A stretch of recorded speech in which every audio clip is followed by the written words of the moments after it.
perhaps wondering why you're being harassed by elderly people. Well, gang stalking is an activity based on psychological operations and outsourcing.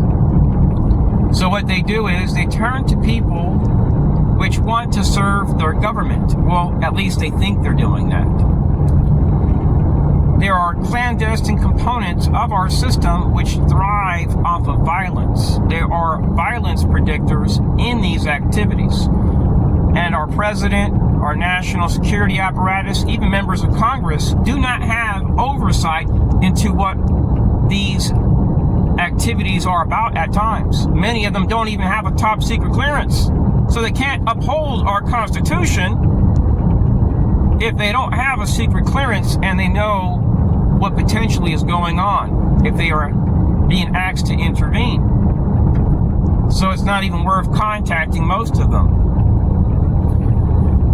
The reason why they utilize children, elderly people, and mostly women is because no man or no person that's a Christian especially is going to hurt those people. Think about it. What type of human being will beat up on an elderly person? You have to be a sick person. So these people that are outsourcing, which are clandestine at times, they know that. They know that you're not a terrorist. They know that you're not a drug dealer. They know without a shadow of a doubt you have no ties to terrorists. In many cases, not even a friend in the world. The National Security Agency can tell you that by analyzing your computer activity, your phone activity. These people are watching us. You may be wondering why, when you go on the internet, sometimes your posts disappear, or maybe they're not seen by other people. Well, there's censorship going on. Now, we're supposed to have freedom of association, freedom of speech, but that doesn't apply with corporate partners, which, by the way, are government partners. That's a mechanism used to suppress free speech. Now, I don't hear about TIs promoting violence, terrorism. I see people making videos where they're like, man, I've been harassed at a gas station, a supermarket, a church, an airport, where I walk, where I eat. The people have a black van with no tag. They wear suits and thin black ties. I'm being harassed by members of VFW, Freemasons, Neighborhood Watch Group, a Sheriff Association member. That's the type of stuff that I hear. And when I hear that, it saddens me to know, check that out. It's huge. So when I hear this type of stuff, it makes me wonder, don't these people support the Constitution? Now what happens is our enemies sometimes will go to select players. They may be listed at a chamber of commerce. It may just be one business out of 5,000. It could be an orphanage ran by an LGBT couple involved in diversity and inclusion. And maybe they have a partnership with HHS or something. But HHS may not be aware that this interagency partner is accepting contracts from different people.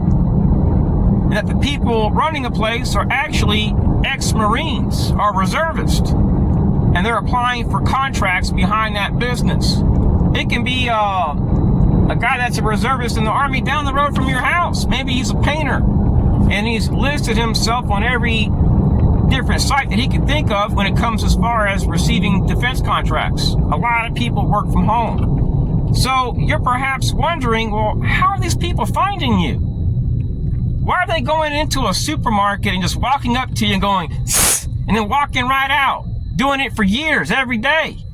That was the case for me in Texas. They would go in a hospital lobbies, sit down and walk out when I would. They would park next to me and just sit there and then leave as I did.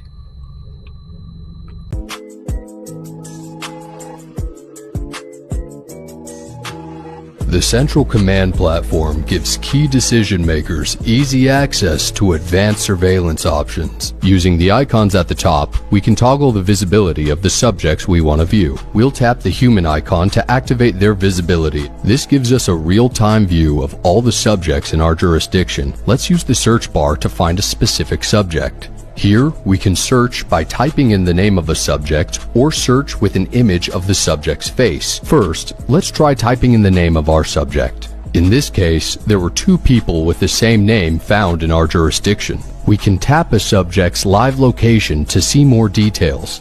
We can now see the live location and source details of the person we tapped on, with options to see more details to help us determine if this is our subject. To search by face, let's say we have an image of the subject. We can source this from a surveillance integration or by manually uploading an image. Using face search, we can find the exact person who matches the face of our subject. Let's say our subject is suspected of committing a crime last night. We can use the AI chat to see where he was at the time of the crime. The chat will respond and show us the exact location on the map. Let's say we have a crime report that tells us the suspect fled the scene at 9:30. Let's use the timeline tool to go to exactly 9:30. We can see that it matches the report. He's leaving the bar. Let's see where he is right now by using the timeline tool to go back to live. We can use the chat to automate the next steps, such as requesting an arrest warrant and sending units to the area once we receive it. The chat will automatically create an action plan and execute the plan for you as soon as you give the approval. It'll notify the relevant parties, execute according to your department's protocol, and custom integrations with your current services, allowing you to keep your jurisdiction safe and secure right from the palm of your hand with the Central Command platform. So when I moved here to the Orlando, Florida area, I spent a lot of time in Leesburg, Mount Dora, Clearmont, Florida, the Van Fleet Bike Trail, just trying to get away from the world and just trying to heal from all the abuse and mobbing. Because when I lived in Texas, I have videos and it shows families harassing me. And one day I was confronted by a neighbor and I pressed a little button on my DVR camera sunglasses. I had the whole videos, house number and everything. God bless this guy. He told me that the block watch captain was instigating harassment towards me and that local cops were complicit. And they were just ignoring what was going on. So I went to police and never told him what I was told. I didn't want that guy to be targeted. And police said, oh, harassment is normal. We're not going to investigate. So I never went back. And when I went to complain to the Fusion Center in Austin, Texas, prior to moving here to Florida, instead of investigating, they just wrote me off with a false report. Well, I had no idea that the Citizens Corps programs, which had targeted me in Texas, worked with the CIA and FBI and DHS. And that DOJ and HHS were running these groups. I had no idea. So before I knew it, I was being targeted by local firefighters, members of a postal clerk union. I was being harassed by defense contractors. I couldn't even go to a gas station without getting a stingray alert. It was all day long.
I remember when I lived in Texas, One day I had arrived at this place where I would walk at. It was just a track that was wide open. Anybody walking there would be clearly seen the entire time while walking around this track. And this guy shows up in a black suit and slams his door and whistles one time. And a lady walks out of a black SUV and walks up to me about this far from my face and goes, "Sss." I decided to go back to my car. And I noticed two cars pull up and they start talking to these people. One has a Masonic logo, which was red. Another one has a Lions Club and Rotary Club sticker on their car. Fleet of cars comes in and they're all business owners. And they all go where these people are at. The next day I decided I'm going to keep walking there. I'm not going to stop. I have to improve my health. I was suffering from high blood pressure and I was going to a cardiologist, an oncologist, a dermatologist for stress hives. I was all the time not feeling well. So due to all the anxiety, I was going to the bathroom like 10, 15 times a day. And all the wiping caused me to bleed down there. I developed anal fissures. I developed severe stress hives, all due to anxiety. So I moved here to Central Florida and weird things started happening. I would be accused of stuff. Upon arrival, I'm like, man, I just pulled up here. And I would request police radio dispatch to discover that an outside agency was flagging me as a threat. And they would make accusations before I even pulled into the place. So whoever was doing this was tracking my phone. And they were trying to entrap me by systematically harassing me and intruding into my life. They may go into a restaurant, not now, but at one time in Texas and here in Florida, it was every time I ate out, the exact moment I would stand up, a guy in a suit would whistle one time. And they had these earpieces that kind of curl a little bit. Some of them had thin black ties, they had black shades, and they didn't have the curly earpiece.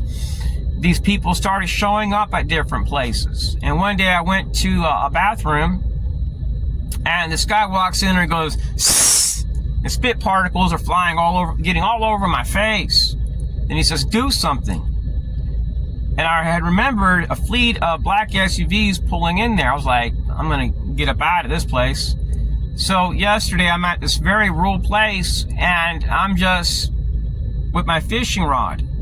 It's private property. My pastor told me I can go there and fish. And a guy parks his car across the street and he slams his door really loud and he whistles one time.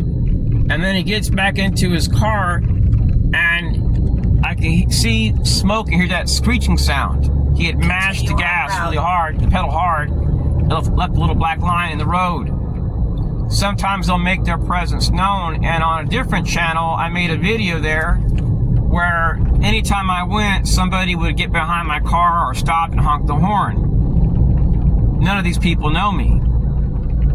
So I started getting stingray alerts, and one was going back to an Israeli guy with contacts in law enforcement, high-level contacts. Another one is a contractor from Texas. Another one has a long history of defense contracting. It's people from all ethnic backgrounds, pretty much. Ex-U.S. Army, LGBT, diversity and inclusion, Freemasonry, elderly vets, VFW. See, this is all done under the false guises at times of national security, homeland security, community engagement. It's turned into a business based on destroying people's lives. That's all it's about. They just want to destroy your life. That's what a lady had told me a while back that had retired from the U.S. Air Force. I was at a laundromat. I just wanted to get out the house. I did it as a test. I went to a laundromat for my first time in my life in Albuquerque, New Mexico, and this lady walks up to me and tells me that the people targeting me just want to make me sick, and that was it. And then she walked away.